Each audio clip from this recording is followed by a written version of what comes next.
every hour of every day, there's at least one entrepreneur closes their doors, gives up on their business and their dream, and goes back to a job.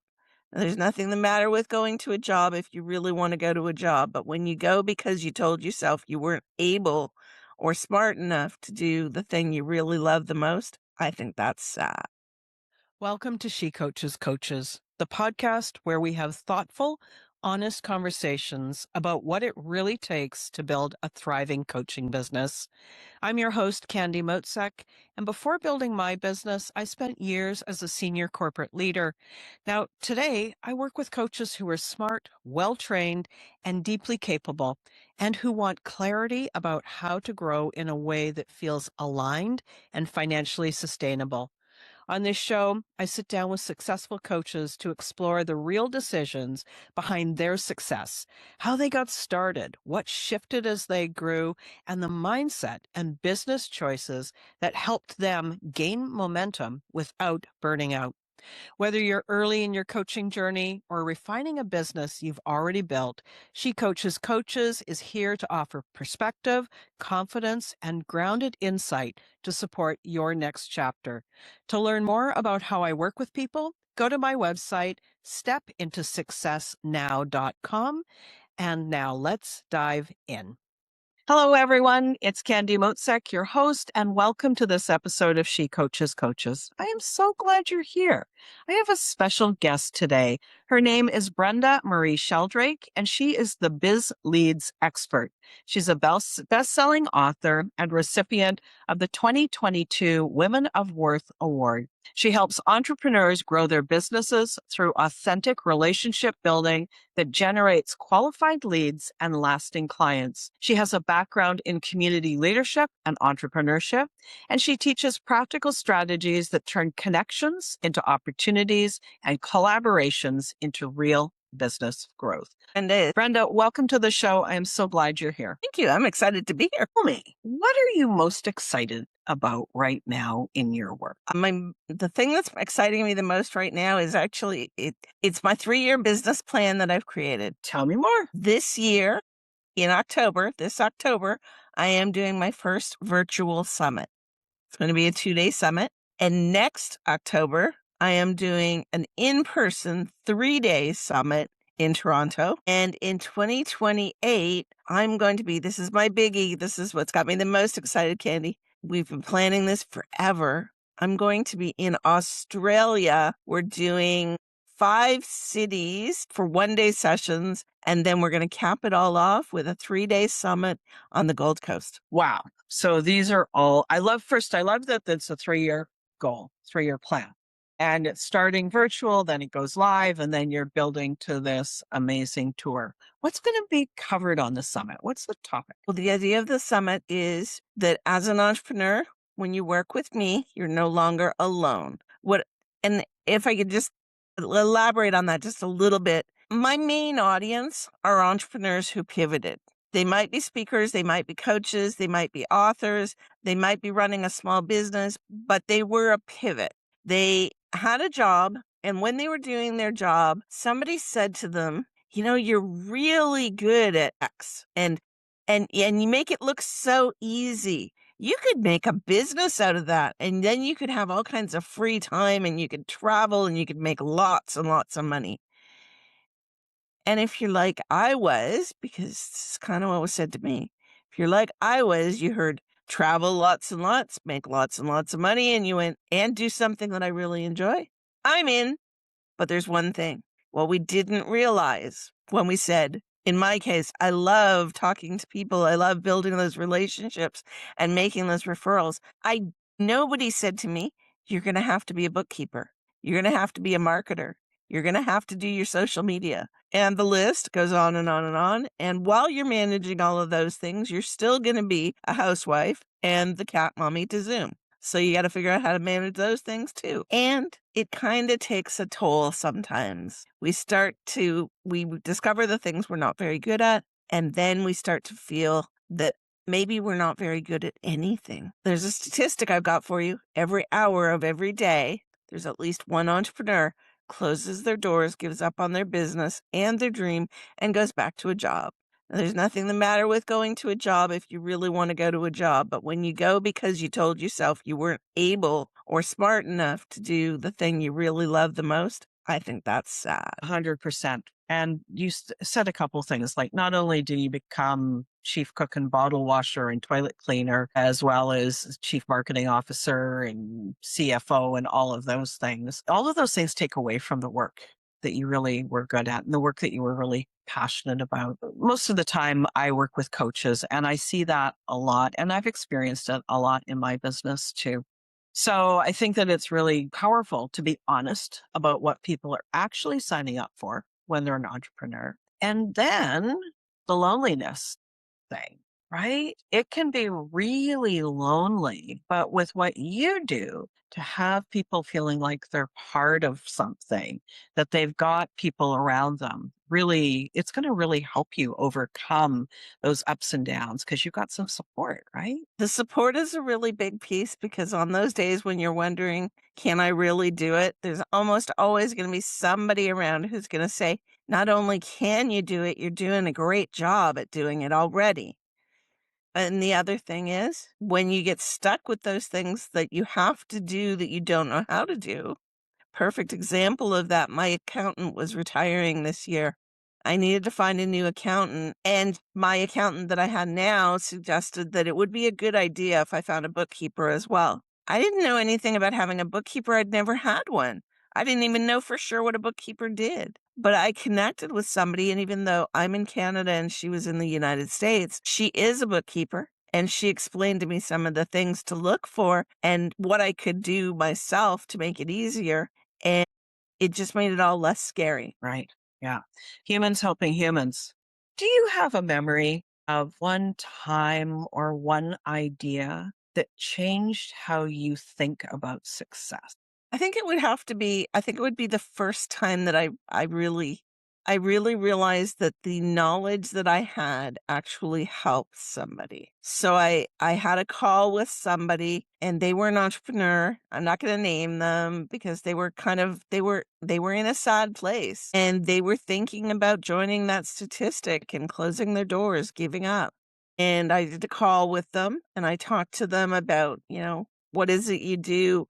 And the day I showed up happened to be one of those days when they weren't sure they were good at anything, but I still talked to them about what they did, and I asked them questions about what they loved to do, about what really lit them up, and we got to back to that passion place and got stepping away from the scary place. And then I always ask because at first I wanna know what your superpower is. What are you really good at?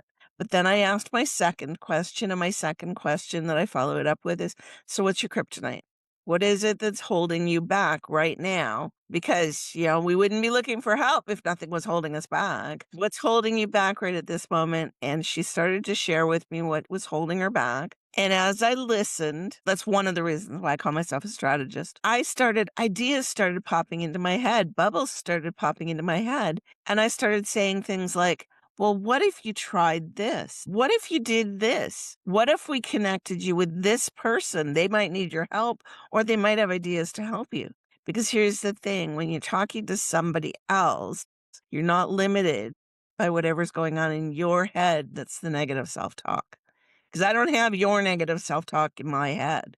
I have my own limitless belief that you can do whatever it is you really want to do. And watching that person go from hopeless and ready to give up to hopeful and ready to connect with that next person told me that I wanted to do this every day for the rest of my life. It's like a spark, right? Like you can Uh, just see that it happens and it happens almost in an instant, that shift, right? Yes. Yeah. Amazing. What about you? What have you learned about yourself doing this work? I've learned that I have to always be vigilant for those down days and for getting on the wrong slide. I have to know when I'm taking a ride downhill because I believe that we all experience those times. I believe that it happens for everyone. And I also believe that I know the answer because the answer is when I start going down the downhill, down the down elevator, and I'm on that elevator all by myself, if the elevator starts to pick up speed, I'm going to panic. and I'm not going to believe I know how to stop it. But if there's one other person in the elevator with me, that person can remind me that we can push the stop button, can remind me of the things that I love about what I do, and can help me to keep on keeping on. That's beautiful. I love that.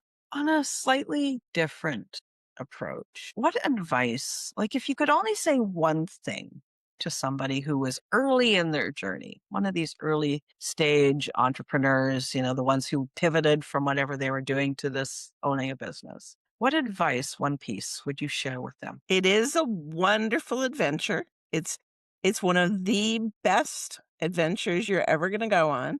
But if you drank the Kool-Aid that said that you were going to have massive passive income, and I'm sure there are people listening to this who heard these words, if you drank the Kool-Aid that said you were going to have massive passive income and total time freedom when you first opened your doors, then the reality is a little different. And you need to be prepared for that, because I think we do people a disservice when we only share the bright side, because you have to be able to handle the difficult side when you gotta do the grunt work. You gotta do the stuff that's hard. Yeah, not everything's going to be fun. Sometimes it's even boring, and that's okay. It doesn't mean we've got to go out and look for that next dopamine hit of the next fun thing that we could do.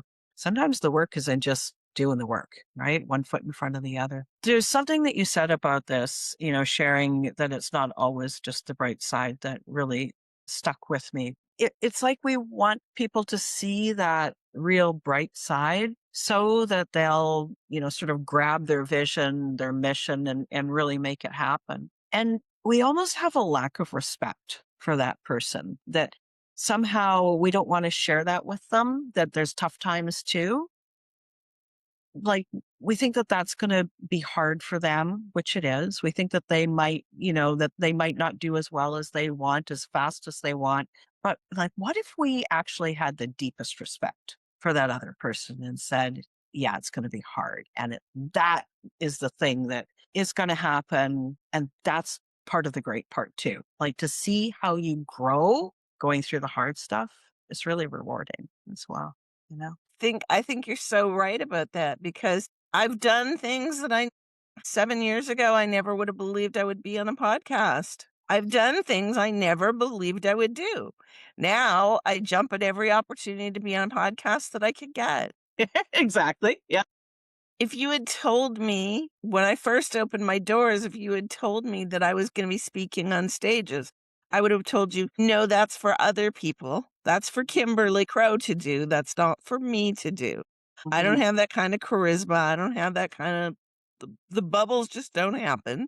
Yeah. And I think I always knew that there would be hard times, but I also always knew, and this is part of what when I talk to people, this is part of what I help them to see, is that it's so worth it though. You don't get good crops. You don't get healthy crops if you don't have any rain. Talk to any farmer, they're going to tell you if it doesn't rain, we're not going to have a good crop of tomatoes this year. Right. And you can always wear a rain jacket. That's right. And I live That's on the right. west. I live on the west coast of Canada. It rains here a lot, right? We have multiple rain jackets, and it's actually they're stylish. I visited the West Coast many, many years ago. When I went to visit, everyone told me it never snows. It Ah, never snows out here. We never get snow. And I hardly. went out to visit, and it was the winter from hell. And you Oh had snow no. all the time, and I had no clothes to deal with snow. And yes, it was definitely an adventure, but it was so much fun. Yeah, there's a real metaphor there for how we manage our businesses, right? We can and still do and still have fun doing the thing. As we get ready to wrap up, the last question that I have for you is, so, months from now, this episode will be live and somebody will be listening to it. What do you hope that the listener will carry away with them? You can do it. You can, if all you have to have is a really strong why. And on the days when you don't know why you're doing it, go back and make sure you wrote that why down. Go back and reread that why. And don't make your why to pay the bills. Yeah. That's not why we do the things we love. Think about why you're doing the thing that you love. When you're writing your why, you're looking at the part of your business that you love the most. and remember why you love it. And remember the life. I don't care what you do. I don't care what your business is. Remember the life that you're going to change by doing what you do. Because if you close your doors, you're never going to make that difference. Exactly. And lots of times the life you change is your own, not just that other person, right? Brenda, I have so enjoyed our conversation. Do you have a free gift that you can share with the listeners? I do. So, in my business, one of the things that I've discovered is that entrepreneurs think they need more leads, but most entrepreneurs have lots of leads. What they don't have is a business relationship strategy that helps them to convert those into raving fans, people who refer you, and people who do business with you time and time again. So I have a quiz that will help you to see where you are on that relationship building strategy levels and give you one tip on how to move from where you are a little closer to where you'd like to be. And how can people find out more about you? Where can they find you on the interwebs? LinkedIn is my favorite home. I am working very hard, though, to increase my presence on some of the other social media. Great. Thank you so much. Get into her world and learn from her how you can create better relationships to grow your business. I so appreciate you joining us today, and I look forward to speaking with you again on the next episode. Thank you, Candy. Thanks so much for listening to this episode of She Coaches Coaches. If this conversation resonated, take a moment to reflect on what stood out and how it connects to where you are right now. Coaching businesses grow through clarity and thoughtful choices, not pressure or hustle. If you'd like more support, you can learn more at stepintosuccessnow.com. I'll put the link in the episode notes. And if you found this episode helpful, I'd appreciate it if you would share it with a peer or colleague who would enjoy it as well. I appreciate you being here. Have a great day.